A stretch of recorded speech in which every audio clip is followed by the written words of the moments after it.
maskini wa roho. Heri maskini wa roho, maana ufalme wa mbinguni ni wao. Maana ufalme wa mbinguni ni wa nini? Wao. Kwa nini Kristo alikuwa anafundisha na kwa namna hiyo?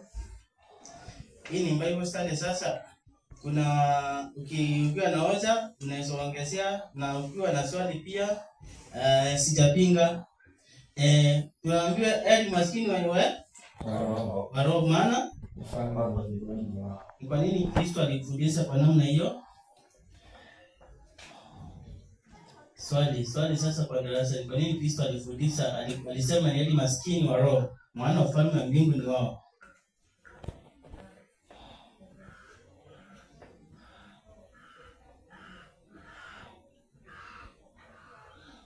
Hakuna mwenye anataka kujaribu?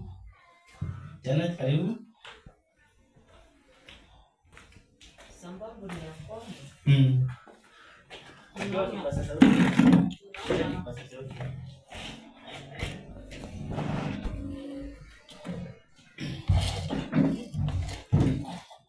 mstari wa kwanza unaanza alipowaona makutano akafanya nini? Akapanda mlimani ndio awafundishe. Inaonekana ya kwamba walikuwa watu wengi, hakuwa mtu mmoja. Point number 1. Number 2, walikuwa wanachanganyika, watu tofauti. Na cha 3,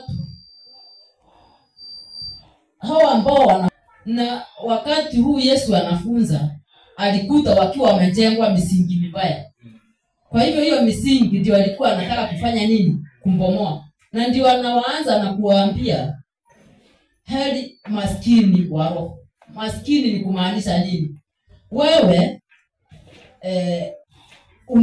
wewe ni mwenye, yaani alikuwa anataka kumaanisha wale wanajiona wakiwa wamepungukiwa ufalme wa mbinguni wa nani? Sio kupungukiwa kimali, kwa sababu wengi hapo kulikuwa na hata matajiri, lakini ni wale wamepungukiwa kiroho. Tafanya nini? Kwa maana nini? Na ninakumbuka mahali pengine Yesu alipoponya mtu. Maskini wa roho. Heri maskini wa roho, maana ufalme wa mbinguni ni wao. Maana ufalme wa mbinguni ni wa nini? Wao. Kwa nini Kristo alikuwa anafundisha kwa namna hiyo? Hii ni Bible study sasa. Kuna ukiwa na hoja unaweza ongezea, na ukiwa na swali pia sijapinga. Tunaambiwa heri maskini wa roho, maana ufalme wa mbinguni ni wao. Kwa nini